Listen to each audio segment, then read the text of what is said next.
இவர் சொல்றாரு, மனசாட்சியே இல்லாமல் என் மேல பழிய போட்டுட்டாரு முதலமைச்சர்னு. உனக்கு மனசாட்சி இருக்கடா? திமுக எப்போதும் அவங்க சொன்ன சாதனைகளை தானே செஞ்சு சொல்லிட்டு இருக்கு. நாங்க இதெல்லாம் பண்ணினோம் அப்படிங்கிறத சொல்லி தானே ஓட்டு கேட்குது. உனக்கு துப்பு இருந்தா, விஜய்க்கு துப்பு இருந்தால் உன்னுடைய திட்டங்களை சொல்லி மட்டும் நீ ஓட்டு கேட்டுறா பார்க்கலாம். இது என்ன முதலமைச்சர் வந்து இப்படி சொல்றாரு? எனக்கு லாஜிக்கே புரியல. உனக்கு புரியலடா, உனக்கு தற்கொலை, உனக்கு புரியாது, நீ அயோக்கியம், நீ புரிஞ்சுக்க மாட்டேன். தமிழ்நாடு வர்சஸ் என்டிஏன்னு சொல்றாரு. அது எப்படிங்க? நான் என்ன சொல்றேன், களத்துல பிஜேபி இருக்கு. அவனை எதிர்க்க உனக்கு துப்பு இல்ல, வக்கு இல்ல, தைரியம் இல்ல. மூடிக்கிட்டு உன் வேலையை மட்டும் பாரு. நாங்க எதிர்த்துக்கிறோம் பிஜேபி. தாவேகா ஜெயிச்சிருச்சு அப்படின்னா நான் கிராமமா வரேன், மக்களை சந்திக்க வரேன் அப்படின்றாரு. நடக்காதுன்னு அவனுக்கும் தெரியும், அவன் ரசிகர்களுக்கும் தெரியும். இருக்கிற வரைக்கும் அந்த வாயை வந்து ஊதிக்கிட்டே இருப்போம்னு ஊதிக்கிட்டு இருக்காங்க. ஷர்மிளா டாக்கிஸ் நேயர்களுக்கு வணக்கம். இந்த நேர்காணலில் நாம் சந்திக்கிறப்பவர் திராவிட நட்பு கழகத்திலிருந்து தோழர் ஸ்ரீவித்யா அவர்கள். வணக்கம். வேலூர் கூட்டத்தில் இன்றைக்கு தாவேகா தலைவர் விஜய் அவர்கள் உரையாற்றியிருந்தார். அதில் குறிப்பாக ஆளும் அரசின் மீது, ஸ்டாலின் அவர்கள் மீது பல குற்றச்சாட்டுகள் முன்வைத்து பேசியிருக்கிறார். என் மீது குற்றச்சாட்டு முன்வைக்கப்பட்டால் அல்லது என் மீது குறைகள் சொன்னால் அது நாட்டின் மீது சொல்ற மாதிரி இந்திய தேசம் அசிங்கப்படுத்துறாங்க, பிற்படுத்தப்பட்ட மக்களை அசிங்கப்படுத்துறாங்க, இந்துக்களை அசிங்கப்படுத்துறாங்கன்னு மோடி சொல்வாரு. இப்போ அதே பாணியில இன்றைக்கு விஜய் அவர்கள் சொல்றாரு, என்னை அசிங்கப்படுத்தினா தமிழ்நாட்டு மக்கள் அசிங்கப்படுத்துற மாதிரி, என்ன என் மீது அவதூறு பரப்புனா அது தமிழ்நாட்டு மக்களின் மீது அவதூறு பரப்புற மாதிரி. ஆக்சுவலா மோடியே வந்து ஹிட்லரோட ஸ்ட்ராட்டஜியை தான் பயன்படுத்தினார். ஹிட்லர் தான் சொல்லுவார், அதை மோடி ஃபாலோ பண்றாரு. மோடி சொன்னதை இப்போ விஜய் ஃபாலோ பண்றாரு. அப்போ இதுக்கு என்ன பொருள் அப்படின்னா, என் மீது வைக்கப்படுகின்ற குற்றச்சாட்டுகளுக்கு நான் பதில் சொல்ல மாட்டேன், பதில் சொன்னா நான் அம்பலப்பட்டு போயிடுவேன், நான் குற்றவாளி தான் அப்படிங்கிறது மக்களுக்கு அம்பலம் ஆயிரும் அப்படிங்கிறதுனால இந்த மாதிரி பேசுவது. இதுவுமே ஒரு பாசிசத்தன்மை தான். அப்ப விஜயும் ஒரு பாசிஸ்ட் தான். என்னது உன் மீது தவறு இருக்குன்னு ஒண்ணு சொல்லும் பொழுது யோகியமானமா இருந்தா அதுக்கு நீ பதில் சொல்லணும்ல, விளக்கமாவது சொல்லணும்ல. நீ விளக்கமே கொடுக்க மாட்டேங்கிற. அப்போ உன்னை வந்து அசிங்கப்படுத்தினா வந்து தமிழ்நாட்டை அசிங்கப்படுத்தினா மாதிரி தமிழ்நாட்டு மக்களை பிஜேபி அசிங்கப்படுத்திக்கிட்டு இருக்கு. அப்போ எங்க போன? தமிழ்நாட்டு மக்களை பிஜேபி வஞ்சித்துக்கிட்டு இருக்கு, எங்க போன? இவனை அசிங்கப்படுத்தினா தமிழ்நாட்டு மக்களை அசிங்கப்படுத்தணும். சரி, தமிழ்நாட்டு மக்கள் இவ்வளவு பாதிக்கப்படுறாங்களே, ஐயோ அப்படின்னு விஜய் ஓடி வந்திருக்கணும்ல. விஜய் இப்ப தமிழ்நாட்டு மக்கள் பாதிக்கப்பட்டா விஜய் பாதிக்கப்பட்ட மாதிரி இல்லையா? வந்திருக்கணும்ல. அதே வரல. சரி, இந்த பேச்சே ஒரு தலைமைக்குரிய பேச்சே இல்ல சார். ரொம்ப அசிங்கமா அருவருப்பா இருக்கு விஜய் பேசுறது. எப்படி விஜய் வந்து ஒரு நடிகனாக திரையில் பார்த்து ரசிச்சோமோ, ஆனா இப்போ அவர் இன்னும் அரசியல்வாதியா மாறல, ஆனா அரசியல் பேசுறேன்னு சொல்லிட்டு அபத்தமா பேசும்போது ரொம்ப அருவருப்பா இருக்கு. அவர் பேசுறத பார்க்கும்போது ரொம்ப அநாகரிகமாக இருக்காரு. இல்ல, அவர் கண் கலங்கி பேசுறாரு அந்த விஷயத்த. என்னது ரொம்ப சென்சிட்டிவான சென்டிமெண்ட் இது. எனக்கும் மக்களுக்குமான தொடர்பு என்பது ரத்தமும் சதயமா கலந்தது. அவரோட படத்துக்கு 2000 ரூபாய் டிக்கெட் அவனோட உழைப்புல கொடுத்து பார்க்கும்போது அன்னைக்கு கலங்கல. ஐயோ 150 ரூபா 200 ரூபா டிக்கெட்டை 2000 கொடுத்து பாக்குறாங்களே என் மக்கள், அவங்க எவ்வளவு கஷ்டப்பட்டு உழைக்கிறாங்க, ஏன் இப்படி பிளாக்ல டிக்கெட் விற்கிறீங்க? அதை தடுத்து நிறுத்துங்க. ஃபர்ஸ்ட் ஷோவாக இருந்தால் கூட 200 ரூபாய்க்கு தான் கொடுக்கணும்னு அப்போ கண்ணீர் வடிக்கல. அந்த 2000 ரூபா அப்போ உனக்கு தேவைப்பட்டிருந்தது. கனெக்ட் ஆயிருக்காரு இல்லையா? இந்த கனெக்ட் ஆன மக்கள் கஷ்டப்படும் பொழுது, இல்லை இவராலேயே கஷ்டப்படும் பொழுது, இந்த கனெக்ட் ஆன மக்கள் கரூர்ல மூச்சு திணறிய போது நீ என்ன பண்ண? வண்டியில பாட்டு பாடிக்கிட்டு இருந்த. உயிருக்கு போராடிய போது என்ன பண்ண? விட்டு ஓடி போன. கனெக்ட் ஆயிருக்கன்னு பேசுற. ஒரு மாசம் நீங்க யாருமே வெளில வரலையே. அப்புறம் மக்கள் உன்னோட கனெக்ட் ஆயிருக்காங்க, ஆனா நீ மக்களோட கனெக்டே ஆனதே கிடையாது. இன்னி வரைக்கும் விஜய் மக்களோட கனெக்ட் ஆகல. அந்த எமோஷன் கனெக்ட் ஆயிருக்கிறோம். ஏன் கரூர் விட்டு ஓடி போனேன்? இதோ லாஸ்ட் மீட்டிங், இன்னைக்கு இந்த மீட்டிங்ல யாரும் சாகல. விஜயோட ரசிகர்கள் யாரும் பந்தல் போட்டிருக்காங்கல்ல, பந்தல் போட்டிருக்காங்க. அது மீறி எதுவும் சாகல, நம்மளுக்கு சந்தோஷம். இதுக்கு முன்னாடி ஒருத்தர் இறந்து போனோன்னு உங்க கட்சிக்காரங்க என்ன வந்து ஜஸ்டிஃபை பண்றீங்க? அவர் ஏற்கனவே உடம்பு சரியில்லாத, அதனால இந்த கூட்டத்துக்கு வந்து இறந்தார். 41 பேர் இறந்த பொழுது அந்த கட்சியினுடைய வக்கீல் ஒருத்தர் என்ன சொன்னார்? அந்த வளர்ந்து கெட்டவன் ஆதவ அர்ஜுனோட வக்கீல், எங்கெங்கேயோ செத்து போனவங்களோட பணத்தை எல்லாம் போட்டுட்டு எடுத்துட்டு வந்து இங்க கணக்கு கட்டுறாங்க. மக்களோட கனெக்ட் ஆயிருக்கிறேன், அப்படியே எமோஷன் ஆயிருக்கேன், என்ன சொன்னா அவங்கள சொன்ன மாதிரி எல்லாம் சொல்லிட்டு அவங்க செத்தோன்னு ஓடி போயிட்டீங்க. அத்தனை பேரும் அயோக்கிய பயலுக்கு தானே நீங்க. எங்க சார் இவங்க மக்களோட கனெக்ட் ஆயிருக்காங்க? அண்ணா பேரை சொன்னா மட்டும் போதாது, அண்ணாவை போல சிந்திக்க தெரியணும், அண்ணாவை போல பண்போட பேச தெரியணும், அண்ணாவை போல மக்களை மதிக்க தெரியணும். அப்புறம் அண்ணா வந்து சொன்னாரா, படிக்கிற பசங்கள்லாம் படிப்பை விட்டு என் கூட்டத்துக்கு வாங்க, வந்து நசுங்கி செத்துப்போங்கன்னு சொன்னாங்க. மக்களுடைய உரிமைக்காக மாணவர்கள் போராடிய போது கூட பேரறிஞர் அண்ணா என்ன சொன்னாரு? நீங்க படிக்கிற வேலையை பாருங்க, அதை நாங்க பாத்துக்கிறோம். பெரியார் அதே சொன்னார், நீங்க போய் படிங்க. படிப்பு என்பது பல தலைமுறைகளாக நம்மளுக்கு மறுக்கப்பட்டது, போய் படிங்க அப்படின்னு சொன்னவர் அண்ணாவும் தந்தை பெரியார். நீ அவங்க பேரை எல்லாத்துக்கும் சொல்லிக்கிட்டே இருக்கே, ஆனா உன் கட்சிக்கு எக்ஸாமை விட்டு வந்துட்டேன், எனக்கு எக்ஸாம் தேவையில்லை. வேலையை விட்டு வந்துட்டேன், எனக்கு சம்பளம் தேவையில்லை. என் குடும்பத்தை விட்டு வந்தா என் குடும்பமே எனக்கு தேவையில்லை. இப்படி பேசிக்கிட்டு இருக்காங்க. படிக்கிற பசங்க அப்படி பேசிக்கிட்டு இருக்காங்க சார். அப்புறம் நீங்க போய் சொல்ல போறீங்க விஜய் இப்படியெல்லாம். விஜய்க்கு வந்து ஏன் இப்படி பேசுறாருன்னு ஒண்ணு. ஹிட்லர் ஏன் அப்படி தைரியமா பேச முடிஞ்சது? மோடி ஏன் அப்படி தைரியமா பேச முடிஞ்சது? இவர் ஏன் இப்படி தைரியமா பேச முடியுது அப்படின்னு கேட்டீங்கன்னா, இவங்களெல்லாம் இப்போ ஹிட்லரை ஃபாலோ பண்ணவங்க, மோடியை ஃபாலோ பண்ணாங்க, விஜயை ஃபாலோ பண்ணவங்கலாம் எப்படி இருக்கிறாங்கன்னு பார்த்தீங்கன்னா, அவங்க கிட்ட போய் இப்போ நீங்கள் ஒரு விஷயத்த சொல்றீங்கன்னு வச்சுக்கோங்களேன், ஏற்றுக்கொள்ளக்கூடிய அல்லது கேட்கக்கூடிய, புரிந்து கொள்ளக்கூடிய தன்மை இல்லாதவர்களாக, சிந்தனை திறன் இல்லாதவர்களாக, திங்கிங் கெப்பாசிட்டி இல்லாதவர்களாக, லேர்னிங் எபிலிட்டி இல்லாதவர்களாக இருக்கிறார்கள். இல்ல லேர்னிங்னா இப்போ ஒவ்வொரு ஸ்டெப் பை ஸ்டெப்பா இப்போ வந்து பந்தல் போட மாட்டீங்க, மக்களை சாகடிக்கிறீங்கன்னு சொல்றப்போ அடுத்த மீட்டிங்ல பந்தல் போடுறாங்க. நீங்க கூட்டத்தை கட்டுப்படுத்தல அப்படின்றப்போ கூட்டத்தை கட்டுப்படுத்துறதுக்கு பாக்ஸ் செட்டப் உருவாக்குறாங்க. ஒவ்வொரு படிப்பினைகளா லேர்னிங் அவங்க கத்துக்கிட்டு தானே இருக்காங்க. அதுக்கு ஒன்று நீ எமோஷனலா கனெக்ட் ஆகிருக்கிற மக்கள் வந்து உயிர் பலி கொடுத்தாதான் நீ வந்து கத்துப்ப. இப்போ நீங்க ஒரு விஷயம் சொல்றீங்க அப்படிங்கும்பொழுது, இப்போ போலீஸ் சார் நீங்க இவ்வளோ இப்போ லேர்ன் பண்ணி இதெல்லாம் போட்டுட்டாருன்னு சொல்றீங்கல்ல, இப்போ கூட அந்த கட்சிக்காரங்களை எங்களுக்கு எவ்வளோ இவரே மேடையில் பேசுறாருங்க, எவ்வளோ சூழ்ச்சி பண்றாங்க அப்படின்னு. போலீஸ் உனக்கு விதிமுறைகளை விதிக்கும் பொழுது ஏன் ஒப்பாரி வைக்கிற வந்து நான் வந்து உங்களை எல்லாம் வந்து சந்திக்கணும்னு தான் நினைக்கிறேன், ஆனா உங்களுக்கே தெரியும் எவ்வளவு சூழ்ச்சி நடக்குதுன்னு. நான் ஆட்சிக்கு வந்தா கிராமமா வந்து உங்களெல்லாம் பார்த்து நொட்டிடுவேன்னு பேசுறேன். ஒரு லேர்னிங் ப்ராசஸ். நீ உண்மையாகவே அந்த பண்பாளர்கள் தவறு இருந்தா திருத்திப்பாங்க.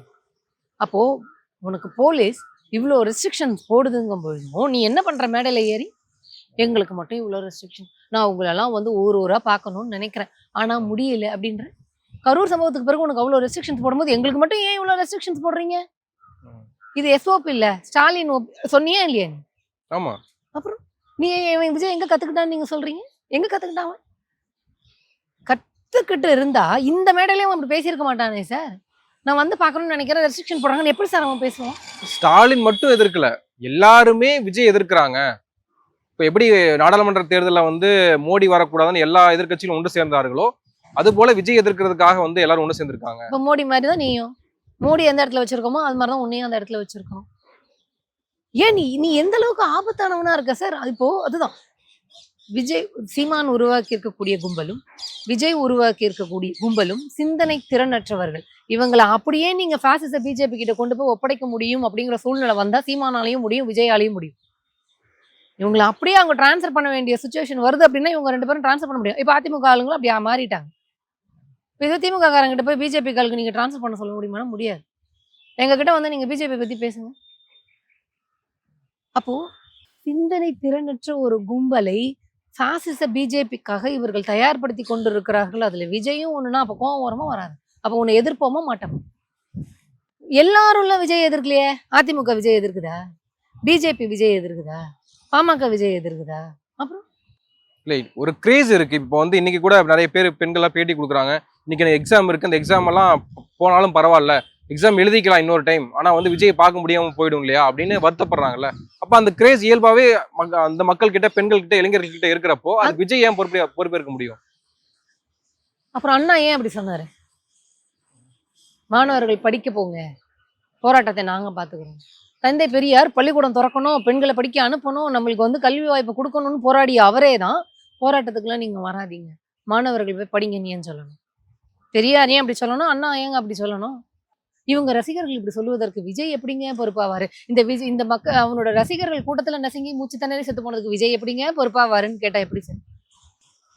தன்னுடைய ரசிகர்களை இன்னும் விஜய் அரசியல்வாதியா மாறல அப்படிங்கிறத வந்து நான் திரும்ப திரும்ப பதிவு பண்றேன், நினைவுபடுத்த. தன்னுடைய ரசிகர்களை தொண்டர்களாக மாற்றல, தொண்டர்களாக மாற்றி அரசியல் படுத்தல, பக்குவப்படுத்தல.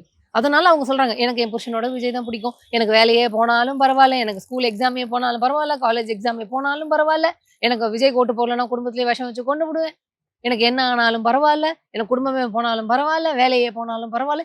இப்படி பொறுப்பற்றத்தனமாக எப்படி பேச முடியுது? இந்த பொறுப்பற்றவர்கள் கூட்டத்தினுடைய தலைமை பொறுப்புல விஜய் இருக்கிறதுனாலதான் பொறுப்பற்ற கூட்டத்துக்கு லேட்டா வர்றது, பொறுப்பற்ற கூட்டத்தை நடத்துவது, அதுல மக்களை பலி கொடுப்பது அப்படின்னு இருக்கு. இப்படி இப்படி இந்த கிரேஸ் இருக்கிறது ஆபத்தானதுன்னு தான் ஆனா சொல்றேன். எனக்கு அட்வைஸ் பண்றாருல, பின்னாடி ஃபாலோ பண்ணாதீங்க, வண்டியில யாரும் வண்டியில வராதீங்க, வண்டி ஃபாலோ பண்ணாதீங்கன்னு தான் சொல்றாருல்ல. ஏன் சொன்ன? உனக்கு தான் அரசு இவ்வளோ ரெஸ்ட்ரிக்ஷன்ஸ் போட்டு கட்டுப்படுத்துது, அதனால நீ பாதிக்கப்பட்டிருக்கிய. நீ ஏன் அதை கடைசியா சொல்லணும்? அப்போ உன்னுடைய ரசிகர்கள் எந்த தன்மையில் இருக்கிறார்கள்னு உனக்கு தெரியுதுல, அது உனக்கு தேவைப்படுது. ஓட்டு அறுவடை செய்வதற்கு தேவைப்படுது. இவன் ஏன் இன்னும் தன்னை அரசியல்வாதியாக மாத்திக்கல? நீங்க சொன்னீங்க இல்லையா அந்த கிரேஸ் இருக்குன்னு. இவன் அரசியல்வாதியாக மாறிவிட்டால் அந்த ரசிகர்களிடம் இவனுக்கு இருக்கக்கூடிய கிரேஸ் போயிரும், ஓட்டு வராது.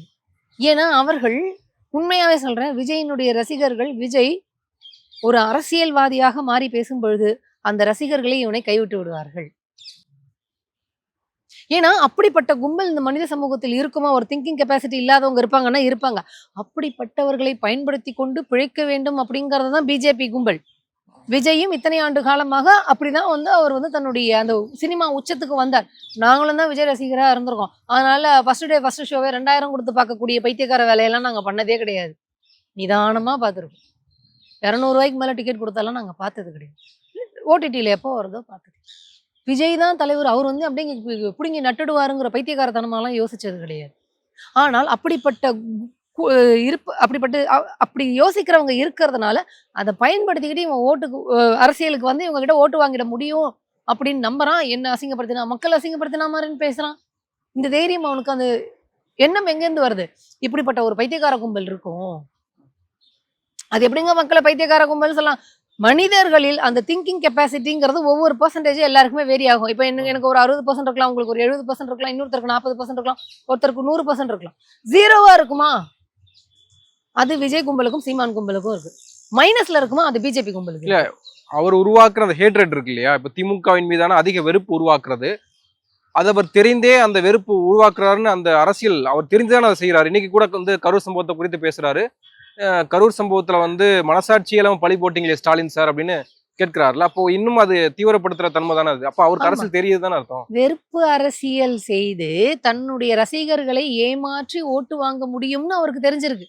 இத்தனை ஆண்டு காலம் உங்களை ஏமாற்றி நான் எப்படி சினிமாவின் உச்சத்தில் இருந்தேனோ, என்னை நான் வளப்படுத்திக்கிட்டேனோ, அதே மாதிரி உங்ககிட்ட ஓட்டு வாங்க முடியும்னு அவர் நம்பி இதை பேசுறாரு. அந்த ரசிகர்களுக்கு அதை நம்புறாங்க. அதான் சொல்றேன், அவங்களுக்கு திங்கிங் கெப்பாசிட்டி இல்லை. இப்ப நம்ம ஒண்ணு கேட்கிறோம், படிக்கிறோம் அப்படிங்கும் பொழுது அதை புரிஞ்சுக்கணும், புரிஞ்சுக்கிட்டு அதை ப்ராசஸ் பண்ணணும், அனலைஸ் பண்ணணும், கம்பேர் பண்ணணும். இப்படி பல ப்ராசஸ் இருக்கு. இதுல விஜய் ரசிகர்களுக்கு எத்தனை இருக்கு? இப்ப இவர் சொல்றாரு, மனசாட்சியே இல்லாமல் என் மேல பழிய போட்டுட்டாரு முதலமைச்சர்னு. உனக்கு மனசாட்சி இருக்காடா? இப்ப எனக்கு அசிங்கமா திட்டணும்னு தோணுது. ஆனா நெறியாளரா நீங்க திட்டாதீங்கன்னு சொல்லுவீங்க. யூடியூப் கடங்காரனும் அப்புறம் பேன் பண்றேன்னு சொல்லுவோம். அதுக்கப்புறமா இருக்கிற சில தற்கூரிகளும் வந்து கேஸ் போடுறேன் அப்படின்னு சொல்லுவோம். சார் எப்படி சார் மனசாட்சியே இல்லாம இப்படி விஜயால பேச முடியுது? அறிவில் அப்போ எந்த அளவுக்கு ஒரு மோசமான, ஒரு மோடியை விட மிக மோசமானவனாக விஜய் இருக்கிறாங்கிறது இப்பதான் தெரிய வரும். இது எவ்வளவு பெரிய ஆபத்து. உன்னை என்ன சொன்னாரு? இல்ல, இவன் எந்த அளவிற்கு அவனுடைய ரசிகர்கள் ஒரு ஏமாளி கூட்டம் அப்படிங்கிறத இவன் நம்பினானா இந்த மாதிரி பேசுவான். முதலமைச்சர் என்ன சொன்னாரு? எந்த அரசியல் கட்சி தலைவரும் தன் தொண்டர்கள் சாகணும்னு நினைக்க மாட்டாங்கன்னு தான் சொன்னார். விஜய் தான் சாவடிச்சாருன்னு அவர் சொல்லவே கிடையாது. அசம்பிளில கூட என்ன சொன்னாரு? இவர் சொன்ன நேரத்தை தாண்டி வந்ததனால் கூட்ட நெரிசலுக்கு காரணமாக அமைந்து விட்டதுன்னு சொன்னாரு. நீ கழுத்த நெரிச்சு கொண்டன்னு யாராவது சொன்னாங்க?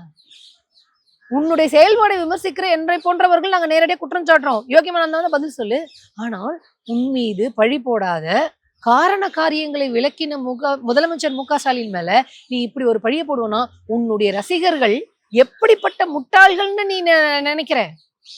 நீ சொல்றதெல்லாம் நான் நம்பிடுவாங்க. ஏன்னா அவங்க அனலைஸ் பண்ணவே மாட்டாங்க. அவங்களால அதை புரிஞ்சுக்கிற தன்மையே இல்லாதவங்கிற நம்பிக்கையில தானே நீ இதெல்லாம் பேசியிருக்கிற. சார் அவ்வளவு பெரிய யோகி நான் தான் ஏன் சார் ஓடி போனா இன்னைக்கு? சார் முதலமைச்சர் பழி போட்டாருன்னு சொன்னது போய், அங்கே இது ஓடி போனது அசிங்கம், அயோக்கியத்தனம், ஒரு அருவருப்பான செயல்.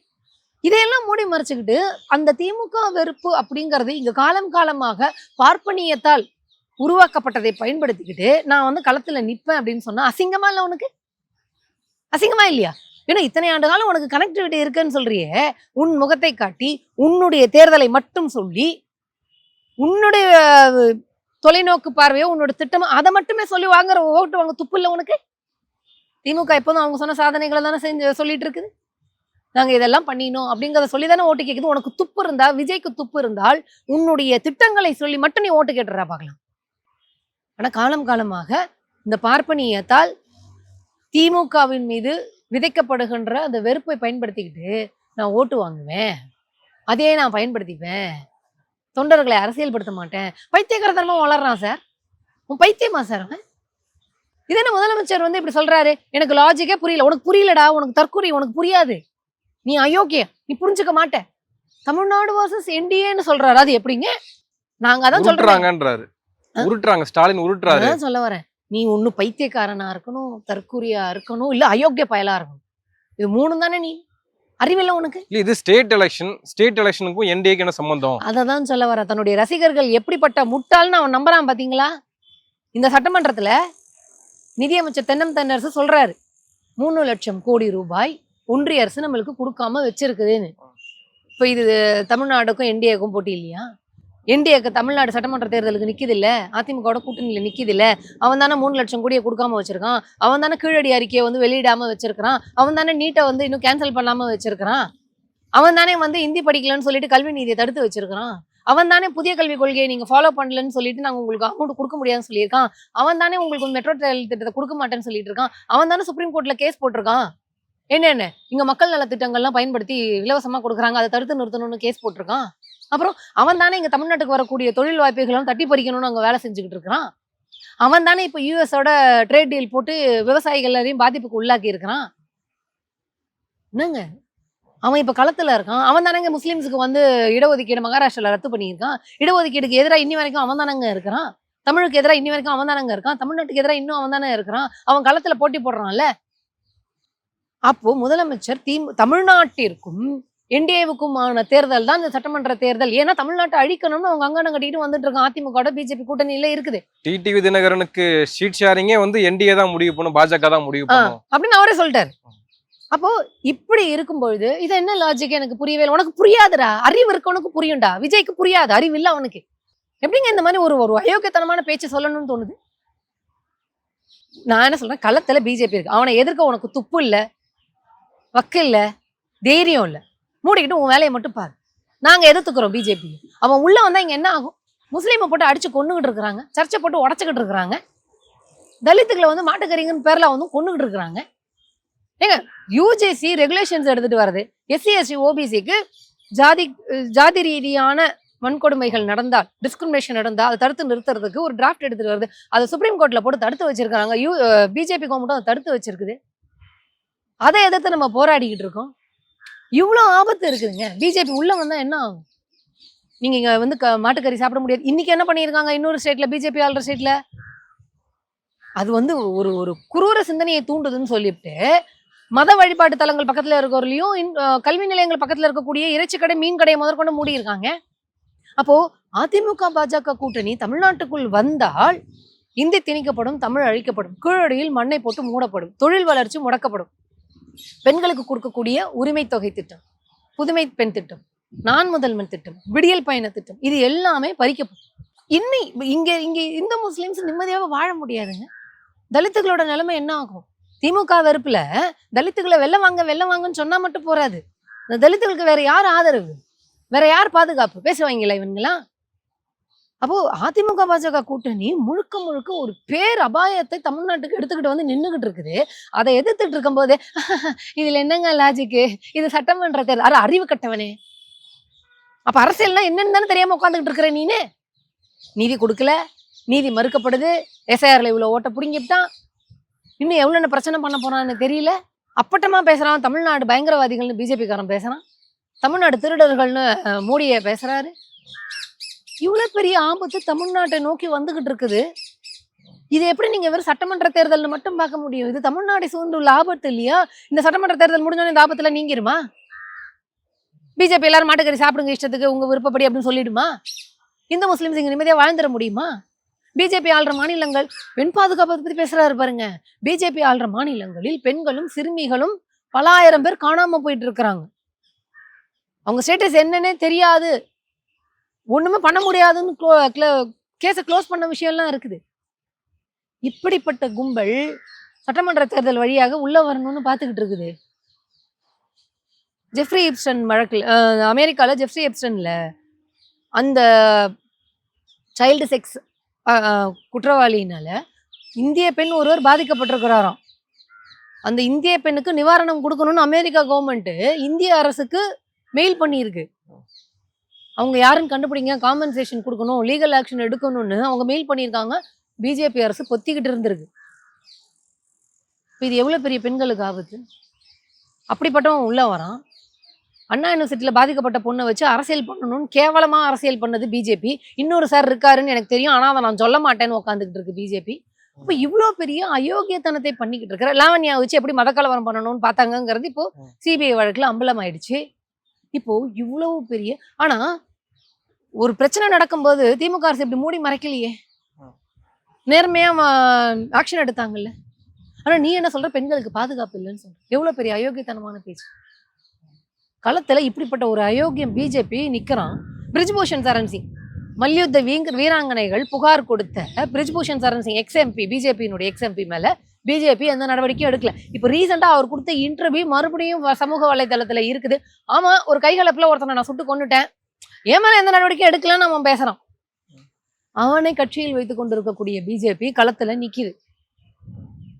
அவன் உள்ள வந்தா எந்த அளவுக்கு பெரிய ஆபத்து வரும். தனி மனிதர்கள் செய்யற ஒரு வன்முறைக்கும் பிஜேபிங்கிற ஒரு கட்சி ஒரு அமைப்பாய் திரண்டு செய்கின்ற வன்முறைக்கும் டிஃபரன்ஸ் இருக்குல்ல. இப்ப என் மேல ஏதோ கோவப்பட்டு நீங்க அடிச்சிடலாம், இல்ல நான் அடிச்சிடலாம், இது தனிப்பட்ட தாக்குதல்.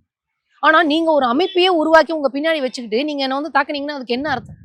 அது என்னோட முடிய போற விஷயமா?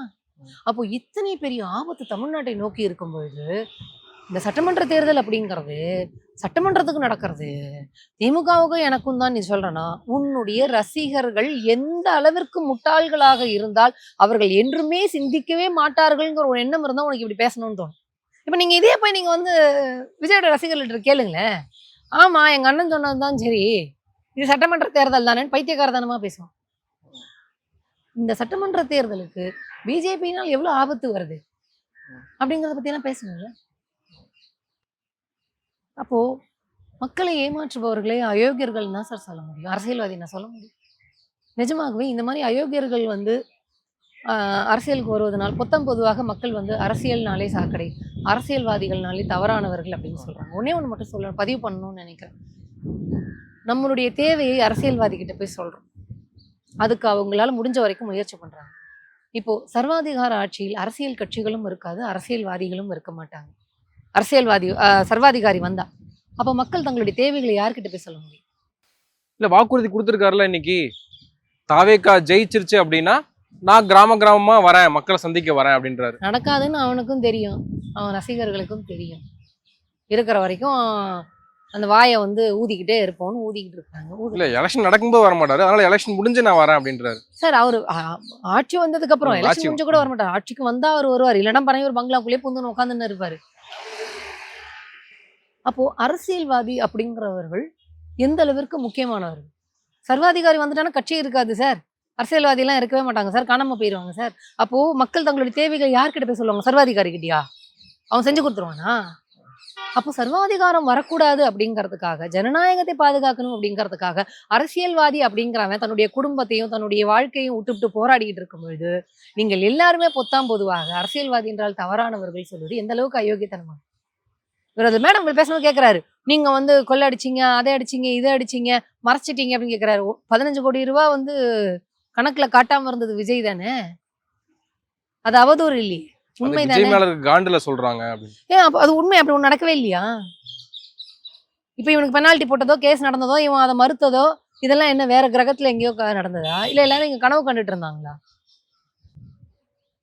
ஊழல்னா முதல்ல என்ன தெரியுமா? ஊழல்னா முறையற்ற செயல். அப்போ பணத்தை ஒற்றி நடைபெறுகின்ற முறையற்ற செயல், சரிங்களா? அந்த பணத்தை ஒற்றி நிதி சார்ந்து நடக்கின்ற முறையற்ற செயல் அப்படிங்கிறது ஸ்ட்ரெயிட்டா அங்க போய் பண்ண முடியாது. அதுக்கு முன்னாடி பல விஷயங்கள் இருக்கும். உங்களுக்கு பாலிசி கரப்ஷன்ஸ் பண்ணணும், ஜுடிஷியல் கரப்ஷன்ஸ் பண்ணணும், அட்மினிஸ்ட்ரேஷன் லா கரப்ஷன்ஸ் பண்ணணும், ரூல்ஸ் அண்ட் ரெகுலேஷன்ஸ்ல கரப்ஷன்ஸ் பண்ணணும். இதெல்லாம் பண்ணாலாம் அங்க போய் நிக்க முடியும். அப்போ நிதி தொடர்பான முறைகேடு அப்படிங்கிறது மக்கள் கோச்சுக்கிட்டு எனக்கு அதை பத்தி ஒண்ணும் இல்லை. இங்க எல்லோரும் ஏதோ ஒரு விதத்தில் செய்து கொண்டேதான் இருக்கிறோம். 10 ரூபா விற்க வேண்டிய பொருளை டிமாண்ட் வரும்போது 20 ரூபாய்க்கு விற்கிறோம். கொரோனா டைம்ல எவ்வளவு இந்த அளவுக்கு பொருளை விற்றோம்னு தெரியும். அப்போ ஒரு பொருளுக்கு டிமாண்ட் அதிகமாகுதுன்னு உடனே ராவோட ராவோ விலையை அதிகமா வச்சு நம்ம எல்லாம் விற்கிறோம் இல்லையா? அப்புறம் எல்லோரும் அவர்கள் நிலையில் தங்களால் என்ன முடியுமோ அது மாதிரி ஒரு நிதி முறைகேடு எல்லாருமே ஒரு சின்ன லெவலுக்கு பண்ணிக்கிட்டே தான் இருக்கிறாங்க. இப்ப ஏன் இந்த ஊழலை பெருசா பேச முடியுது அப்படின்னு சொன்னா, ஊழலை வைத்து ஓட்டு வாங்க முடியும்னு ஏன் சிந்தனை வருது அப்படின்னா, ரொம்ப சிம்பிள்ங்க. இப்போ நிதி சார்ந்து ஒருத்தர் வந்து ஒரு ஊழல் பண்றாருன்னு வச்சுக்கோங்க. திருடன் எப்படி மத்தவங்கள பார்த்து ஐயோ திருடன் திருடன் திருடன் திருடன் அப்படின்னு கத்திட்டு ஓடுவானோ, அப்போ நிதி சார்ந்து சின்ன அளவில் பண்ணக்கூடிய ஒரு நிதி முறைகேடு பண்றவர் பெரிய அளவில் நிதி முறைகேடு பண்றவரை பார்த்து ஐயோ ஐயோ ஐயோன்னு பேசுவாரு. ஏன்னா நானே ஒரு சின்ன அளவிலான ஒரு நிதி முறைகேடு பண்ணிக்கிட்டு இருக்கிறேன். 15 கோடி இல்ல. அப்போ நான் எக்ஸ்போஸ் ஆயிடக்கூடாது. அப்போ வேற ஒரு விஷயத்தை பத்தி பேசுவோம்.